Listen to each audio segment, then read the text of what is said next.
the Spurs traded out of the second round of the NBA draft. What was that all about? And was Carter Bryant was he a reach?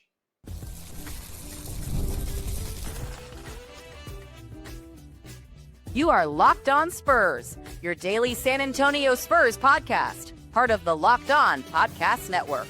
Your team every day. Locked On Spurs, the Locked On NBA Network. I'm your host, Jeff Garcia, Spurs runner for Kings 5 San Antonio. Glad to have you all back. TGIF, everybody. Hope you're having a great Friday and get ready for that weekend that's just right around the corner. Today's episode is brought to you by Game Time. Download the Game Time app, create an account, use code LOCKEDONNBA for $20 off your first purchase. So, yeah, the NBA draft is all but over. Spurs, a couple picks in the first round. As of this recording, they traded out of the second round in the deal with Indiana. So we're going to be discussing that. What was all that about? We didn't even get a chance to talk about that yesterday on Locked On Spurs. Then we're going to dive deeper into Carter Bryant. Some Spurs fans are saying, it was kind of a reach. Was he a reach at number 14? And then finally get around to some Locked On Spurs fan comments. It's been a while, so it's your time to shine. We'll pick two and react to them in just a few minutes. Go to bring our guest from New York City who was at Barclays a couple of nights ago. He is Matt Guzman with Spurs on Sports Illustrated. I recommended a pizza place to him, and it was closed. And actually, it was shocked when you texted me that because it's a city that never sleeps. But apparently, this restaurant did sleep. Yeah, I was thinking the same thing. I was hoping they get a chance to try it, but 10 p.m. is really early for a restaurant to close. And we weren't even close to being out of the room and in the workroom by that point. So, Yeah. Well, unfortunately, that happened, Matt. But nevertheless, it was a successful night for the Spurs in the first round. We're going to get to your thoughts in just a few seconds. Just want to remind everybody, make sure to follow Matt on X and Matt GZMN. He's with Spurs on Sports Illustrated. He has a lot of coverage about what happened in Barclays with your San Antonio Spurs on draft night. So before we get into the second round trade discussion, your thoughts. You were there. What was it like? What was the mood? How were the players? You were one of the few that got to talk to them first before we did in San Antonio. Yeah, well, there was a lot of high spirits yesterday, or I guess a couple days ago. It was very interesting because, first time experience for me getting a chance to see all the players, what happens after they get drafted. But you could tell right away, the two guys that ended up being picked by the Spurs in the first round, Carter Bryant, Dylan Harper, both very excited to go to San Antonio. They have a history going back to high school AAU stuff. So they were excited not only to play with each other, but to go to San Antonio and get going with that young team. So, I think everybody was very excited. I think the Spurs love how things panned out for them in the first round. And they traded out of that second round, which we're going to get to in a second. But, I think they're looking good. And I think they're excited about what they've built and what they were able to do, with two Knicks that, we didn't know if they were going to keep them at one point. Yeah. So I think, they like where they're at. And I think they're glad they ended up using them. Did you act surprised when they announced Harper at number 2? You're like, oh, for real? What? No way. We were like that in San Antonio, man. We were like, no way. No, you got to be kidding me. Yeah, I guess to put it in Brian Wright's words, a little surprised. But, we like how things went. But, I think everyone kind of knew. It was more just they actually – and it was funny because Harper, they had a jersey ready for him already with number 2, and they had the New Jersey patch on it. So I think, they had – known for a long while. 14 seems to be the one they weren't quite so sure of. Yeah, absolutely. We'll get into number 14, Carter Bryant, in just a few minutes. But, Matt, the Spurs kind of got things going trade-wise at the draft. Now, overall, it was a very quiet night when it comes to trades. But the Spurs were the first, and there was a binary trade. They traded out of the second round in a deal with Indiana. Let me go ahead and pull up the specifics here real fast. So, basically, the Pacers... hang on, let me get it here. Here we go.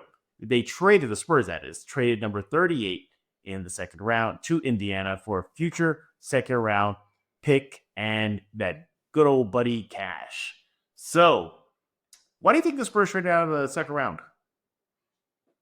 Honestly, I think, the biggest things heading into the draft that the Spurs were looking at was, getting a wing, getting Dylan Harper officially, and then the big question was whether or not they were going to try and find, a backup big man next to Victor Wembanyama, or whether or not they were going to kind of punt that to free agency, to the offseason trade season. Everything was just kind of up in the air. And ultimately, I think what they did was they probably looked at the options they had. They looked at, maybe who they figured would be available by the time they were on the clock in the second round. And they thought maybe they were better off going for a free agency center or trading for one. Yeah, exactly. Again, I looked at this and I was like, it's another, draft acquisition, just another stockpiling, add to the pile the Spurs could use perhaps in a future trade. But nevertheless, no. Again, you're right. I think they were going to address obviously the best available, and if need be, but that didn't really kind of about to happen. I really thought, Matt, and we'll get to Carter Bryant in a few minutes. I thought they were going to use 14 to pick a big, because at that time it was Sorber, Newell. There was a couple other bigs that were still on the board. So that would make sense. And also, too, the Spurs have been working out bigs ahead of the draft. So I said, all right, there's our answer right there.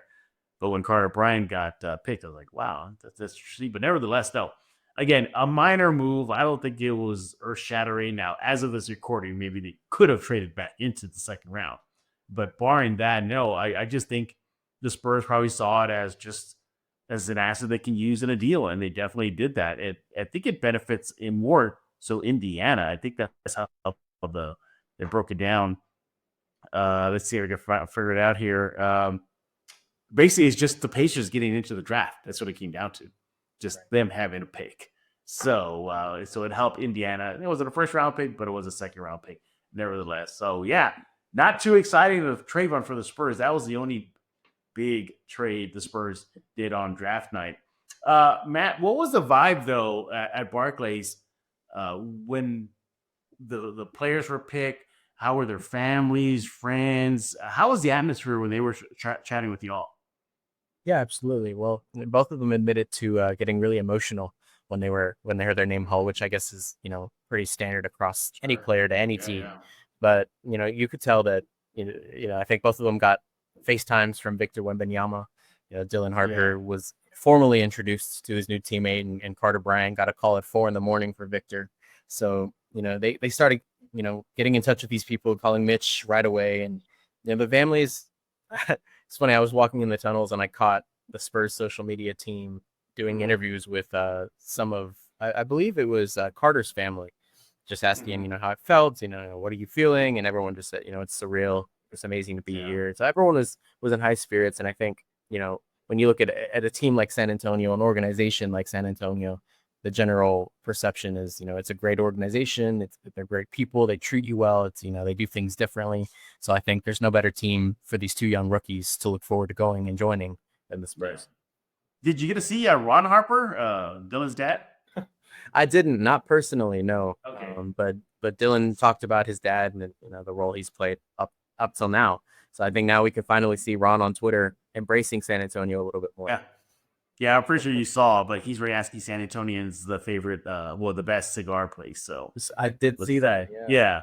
So it's like Dylan will be, Ron, the father, will be kind of exploring San Antonio. Now, they'll both make their formal introduction to San Antonio this weekend tomorrow, and I will be there, and we'll see what the new kids got to say. But nevertheless, yeah, that was the only big deal that the Spurs made, his second round pick, and as you can tell from Matt, who was at Barclays, it seemed like it was a very all smiles, everything's good, we're all good here. That's what it felt. Matt, before we hit the break, we did a Lockdown Spurs from the Victory Capital Performance Center. Mm-hmm. And my guest, Casey Vieri, he brought this up. And I get your thoughts on this. He says it was a very safe draft for the Spurs.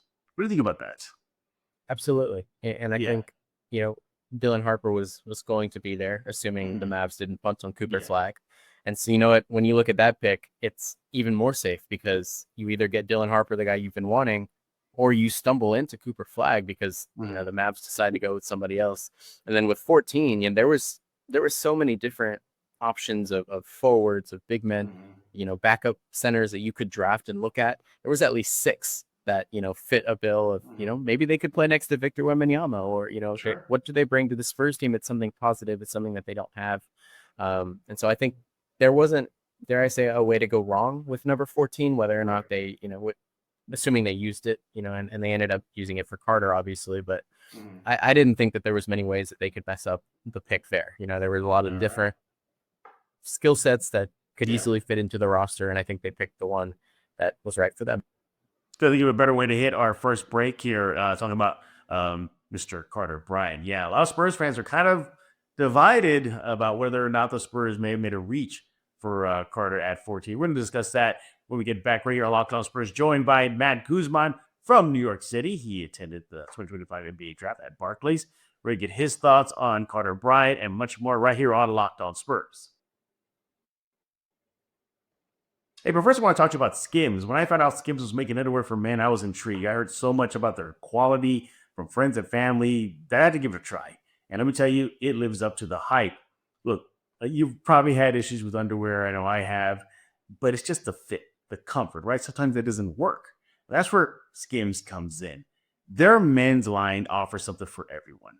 With boxer briefs, classic briefs, designed with the perfect balance of comfort and style. Look, you're going to want to try it right now. For example, the boxer brief, you'll be hooked. They're perfect for an active lifestyle. You'll never lose their shape. They won't bunch up. They're exactly what you need. They stay in the same place all day. That's exactly what you want. So whether you're working out or running errands, Skims is the place to go to. They're so comfortable. They're reliable. Look, they're going to be the best that you ever owned. And plus, they got lightweight materials that feels amazing, almost like you're wearing nothing at all. Shop Skims Men at skims.com. Let them know that we sent you. After you place your order, select podcast in the survey and select our show in the drop-down menu that follows. This is Kawhi. Just his defensive versatility, being able to guard multiple positions early on in his career, and just as you saw his progression, he became one of the best players in the world, arguably a top 3 player to be playing basketball at a time where, Kevin Durant, Steph Curry, and LeBron were pretty much solidified to be the top 3, but he was really making a statement that he's one of the best players in the world. All right, that was Carter Bryant, the new member of your San Antonio Spurs, pick number 14, saying that he thinks that he could compare to Kawhi Leonard. And we're back right here on Locked On Spurs, joined by Matt Guzman with Spurs on Sports Illustrated. Follow my next at MattGZMAN. Now, Matt, I played that clip because we're going to have him in focus right now. A number 14 pick, Carter Bryant. I thought Spurs fans would be kind of, yay, Spurs, basketball gods smiled on you guys on lottery, draft day, yay, way to go. But some Spurs fans saying it's kind of a reach. Why are you going to waste a lottery pick on a bench player who averaged just a mere 6 points per game? And yeah, he could hit the 3, but that's about it. I've heard fans say, we didn't even have that much footage on him, but what can he do? Do you think the Spurs reached too far for getting Carter Bryant at 14? Short answer, no. I don't think so. It's college basketball is so funny to me because not only is it the game, the format is physically different. It's the only sport that's like that, where it's different from college to professional. But it's one of those things where the team success or the kind of role you play in college doesn't necessarily mean anything as far as the way that you can be impactful once you make it to the NBA. I think Carter Bryant's one of those cases. He has uber athleticism. He can hit that 3. He's proven that he can, and obviously as he gets into the league and starts, picking up a little bit more, he'll get to round out his game. He's a great defender. I think, there's a reason that everybody had him, late lottery or early, even top 10, in a couple of mock drafts. I think this player was somebody that, just because he didn't have a huge role at Arizona doesn't mean that, his skill set isn't, tangible. It's something that teams can look at and say, what, I think that this is going to work. This is somebody that we can add to our roster that can actually help us. So I don't think so. I think the Spurs, it's just saying enough that Brian Wright even admitted he was on the phone trying to, move up a couple spots to maybe go get him. So I think the fact that he fell to 14 was a surprise to them. Maybe it signals more about, what other teams maybe didn't like as much as we thought they might like. But at the end of the day, the Spurs like what they see from Carter, and I think that they feel his skill set will translate just fine. Yeah, I'm not there to say it's a reach at all. I'm with you. I don't think it was a reach at all. And historically, it's not like the Spurs in recent lottery have not gone for bench players that panned out to be pretty good. Kelvin Johnson's one. He was never a starter, at Kentucky. How about Jerry Sohan at Baylor? Hate to bring the name up, but, Josh Primo, he wasn't a permanent starter. He was kind of flipping back and forth from starter and bench during his college days. So the Spurs have gone that direction. But I think why I believe I know why I believe he's not a reach is because of this. How valuable are wing players, these 3-and-D type of players? Absolutely. You saw AC Thunder succeed with a lot of wing players. You saw a 6-foot guy, Thunder player guard a 7-footer. You saw that happen. You kept repeatedly over and over again. And why I don't think he's a reach as well is, Brian Wright told me, that they didn't really go in drafting for a need, but nevertheless, the Spurs did need a 3-and-D guy. They did need that. How many times, Matt, do we see in years past fill in the blank NBA player and they had their career night from the 3 line? Seriously, you're going to go down the roster. Okay, so for the Magic, yeah, they had it. Thunder, yep, they had it. You just run some guy off that 3 line. That's what Carter Bryant's going to do. Look, if he's going to crack the rotation, he already has all the tools that he needs. And what is it? Defense. That's what he's known for, defense. And that's exactly what the Spurs need on the perimeter. Also, too, a 4 spacer. He's a pretty good 3-point shooter. He hovered around like 37% last year in Arizona. So all in all, I don't think he's a reach. Now, is he someone that's going to need time? I think so, but not a lot of time. And also, too, Matt, let's talk about this. He can show out and everything, but it's still going to be tough to crack that rotation because you got guys like Keldon and Sohan and Vassell and Barnes ahead of him in the rotation. Absolutely. And this is a player.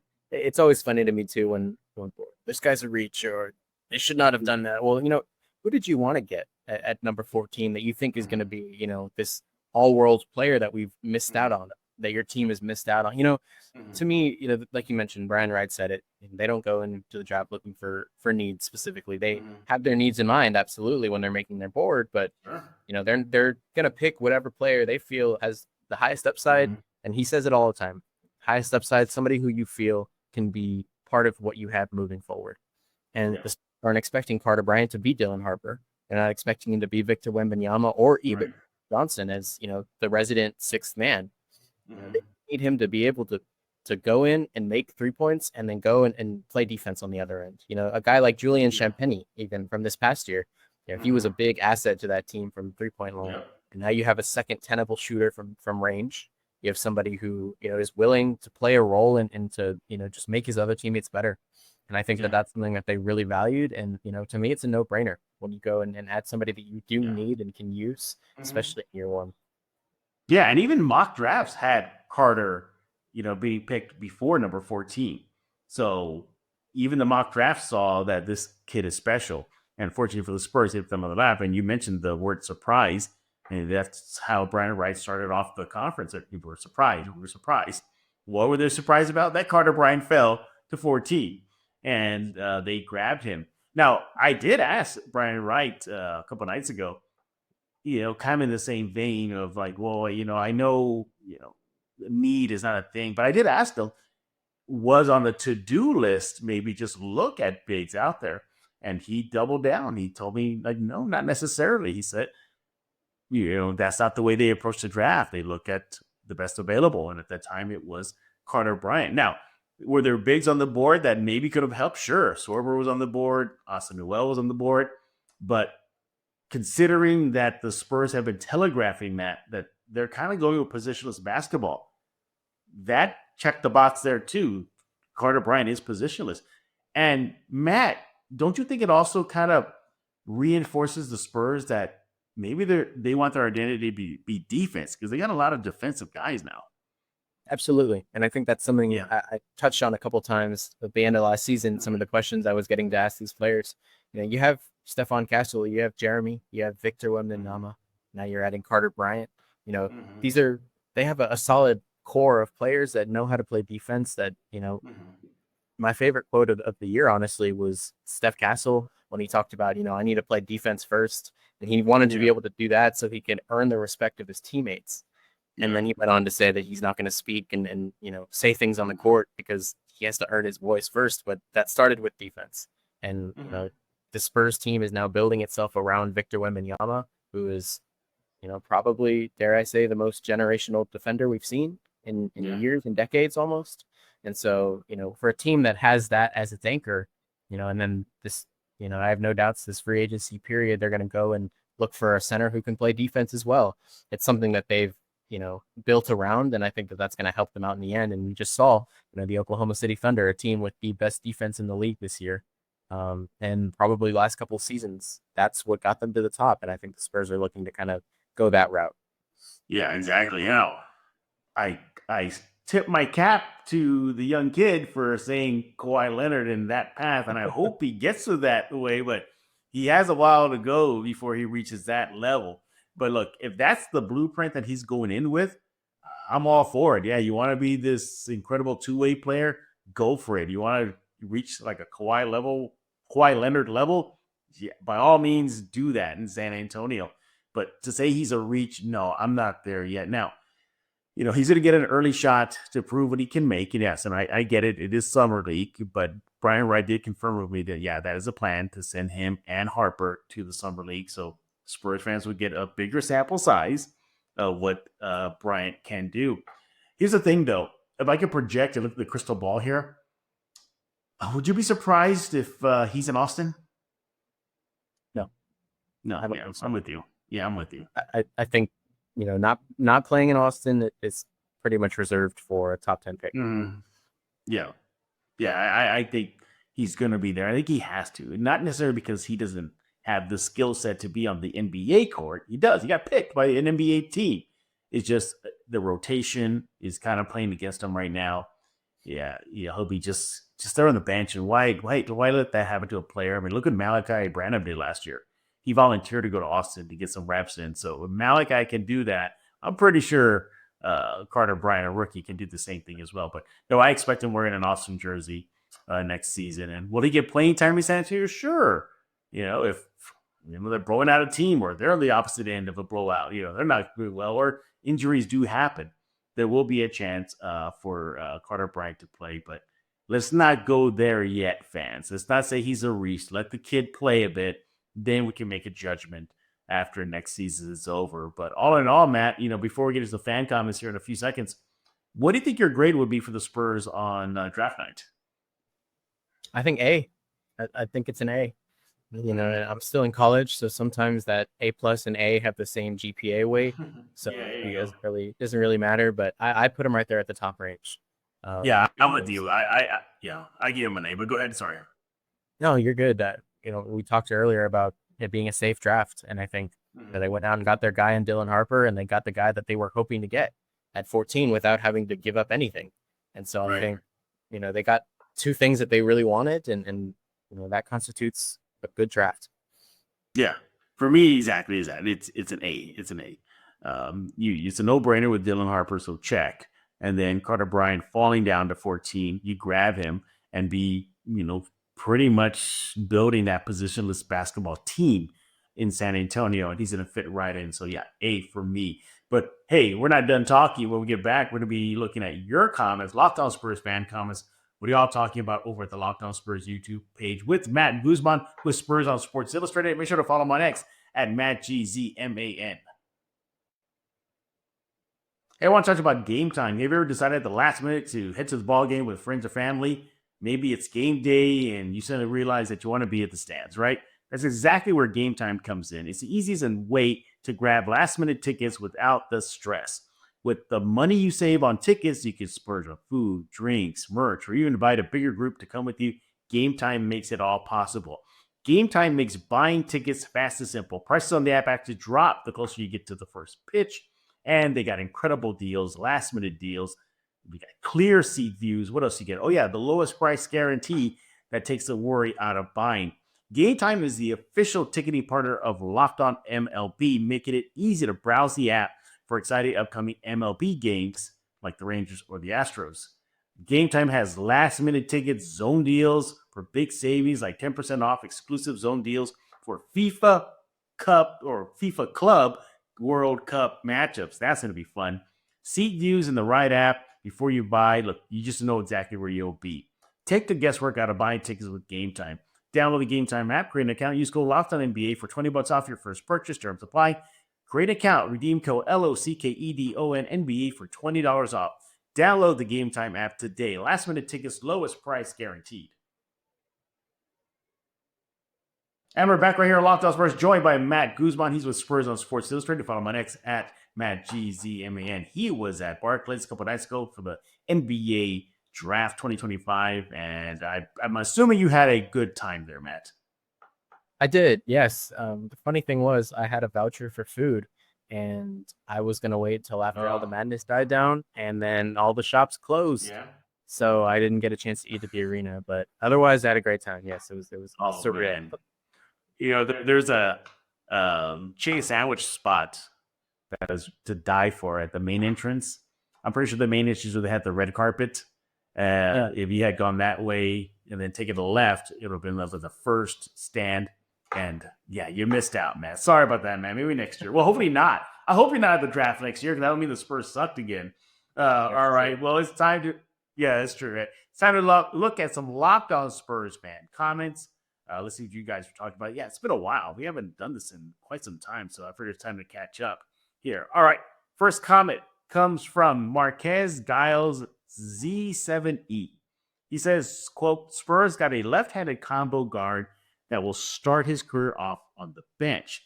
Worked out well last time and got upgraded and souped up Bruce Bowen. Okay, I think he's saying that Harper is a upgraded, souped up Bruce Bowen. I wouldn't. First of all, thank you, Marquez, for that comment there. Yeah, left-handed combo guard, can't go wrong with that, Matt. But a souped up Bruce Bowen, I think we go a little bigger than that. No offense, Bruce Bowen. I think Dylan Harper is going to be his own thing. What do you think? Absolutely. He's paving his own way. And this goes back even to when you think about his dad and his brother. He's going to have a very independent career from the legacy that he's coming from. And speaking to him the other night, he's ready to kind of do his own thing and show people what he can do. He's a left-hander, just like Manu Ginobili was. And, I think that there's a funny correlation with that, with being left-handed and being good with the Spurs. And so, I think to your point, I think I'm with you. I think he can be a little bit better than a Bruce Bowen, which is crazy because that would, I guess, by default mean that his jersey would be retired. So there you go. Got some high expectations here. All right. Well, thank you for that comment there, Marquez. We appreciate it. Gotta bring this one up, Matt. It kind of ties into our middle segment about Carter Bryant here. This is from Joe A. Garcia. He says, quote, Carter Bryant, will be in the G League. Wait for it, Matt. Horrible pick, a waste. I don't know if it's a horrible pick, and I don't think it's a waste. Now, will he be the G League? Yeah, probably. But to say it's a horrible pick and a waste, Matt, it's a little too early for that. Yeah, I'm not with that. I'm not with that comment right there. I think the Spurs like what they saw. I think that they did way more homework than Joe A. Garcia or you or me or any of that. Yeah. And I think, I have to err on the side of trusting their judgment. Yeah, exactly. You look at what the Spurs have said in the past. Brian Wright has said it multiple times in previous drafts that, they do their homework early. Steph Castle, they started recruiting him, or not recruiting him, but scouting him, I should say, in high school. Right. Same thing with Harper. So they start early, and they saw something in Carter, and you better believe they're going to zero in on him. And he was on their short list, and fortunately for the Spurs, they got the guy they do want at 14. But to say a horrible pick, a waste, no, way too soon for that. Way too soon. You want to say that about Luka Samanic or Josh Primo, go for it. But, give the kid some time. Give this kid some time. Let them cook a bit. Let them get the G League reps. Yes, he's going to be the G League. That's no knock on him. That's no knock. Several quality NBA players have played in the G League, whether it be for rehab purposes, whether it be just rotations, whether it just be trying to get back in the lead. It just happens. It's not a knock for him to play in the G League. And I would hope he plays in the G League here, rather than just sitting on the bench and accumulating dust and not getting somewhat of NBA reps. But G League is not what it used to be. It's not that looked down upon league. No, it's a good thing. And so thank you for the comment, though. We appreciate it. But pump the brakes a bit, not a waste. And we thank y'all for leaving comments. We should read them all. We just don't have time. Enough will be here until tomorrow, basically. You should just have it on loop, just And the next question, Matt. But Matt, how would you sum up draft night 2025 for the Silver and Black? I think it was productive. I think that's the best way I can put it. When you look at what they were needing heading into this year, after another season of Victor Wembanyama not going so well. Granted, a lot of that was because of injury with him and De'Aaron Fox. But I think this team has a very solid foundation, and I think you're looking at a core that's coming back healthy between De'Aaron, Victor, Steph Castle. You still have Jeremy, you still have Keldon Johnson, you still have Devin Vassell at the moment, as if it's reporting, and I think that's not a bad core to add the number 2 pick and a very solid, 3-and-D wing too. And so I think, very productive. They accomplished what they needed to. And I think they're ready to kind of take that next step and really have a big difference from, last year and 2 years ago and the year before that. And I think that this is kind of the beginning of that turning point. Yeah, I think it's going to be a great topic to discuss in a future episode. Here is, did the Dylan Harper pick push the Spurs out of the rebuild or put them on the borderline? I think that would be something to talk about upcoming here on Locked On Spurs. Matt, we appreciate you as always for taking time out of your schedule to join us here on Locked On Spurs. Wait, once again, you're closing out the week with us, man. You get back-to-back closeout weeks. Oh, that's right. On Fridays. It's my day. Yeah. Well, it's actually of the days of the week that a guest could take, it's actually Friday that is the best. Why? Because the Friday show lasts the longest. It stays at the top of the list on Ken's 5. It's the last show on the YouTube page, and that one gets a lot of attention. So I see what you're doing there, man. You cracked the code, man. You cracked the code. All right, man. Hey, what you got cooking over there at Spurs on Sports Illustrated? Well, we've got plenty of draft coverage now left to do. If the Spurs end up, making another move this offseason with one of their picks or, something in the future, I'll have that. But right now I'm just working on a piece to kind of sum up what these 2 picks mean for essentially what you were talking about, whether or not, they're out of the rebuild or where they're standing on that front. Yeah, exactly. So you look forward to that from Matt. Again, follow him on X at MattGZMN. That's where you can get the best and the latest coverage for the Silver and Black from Mr. Guzman. As soon as he puts out a tweet or a post, I should say, what they say on X now. So that's why you got to follow him on X right now. Everybody else, thank y'all for making Locked On Spurs your first listen each and every day. Free to bill wherever we get podcasts. You know where to go. Ken's 5 Plus app. Where else? Oh, yeah. Spotify and iTunes. Pick a platform. We are there. And subscribe ASAP. We'll be back next week as the Spurs offseason continues. Guess what's up next, Matt? Summer League. Yeah, that's probably the next one. That's the next major event. So we'll have it all covered there. By the way, no Wemby this summer. He ain't playing for Team France. So yay, I guess. But so we'll have some coverage. So hands playing. So in other words, we'll keep you active in this long offseason for the Silver and Black. And hey, for your second listen, be sure you go find the Locked On NBA podcast where there is no offseason. Doug, Matt, and Hayes, they keep you up to date on contract negotiation, rumors, everything you need to be the most informed NBA fan. Find Locked On NBA on YouTube or wherever you listen to podcasts, part of the Locked On Podcast Network, your team every single day. So keep on being the everydayers here at Locked On Spurs. We appreciate it. So for Matt Guzman, I am Jeff Garcia. We're going to put a lot from this episode of Locked On Spurs.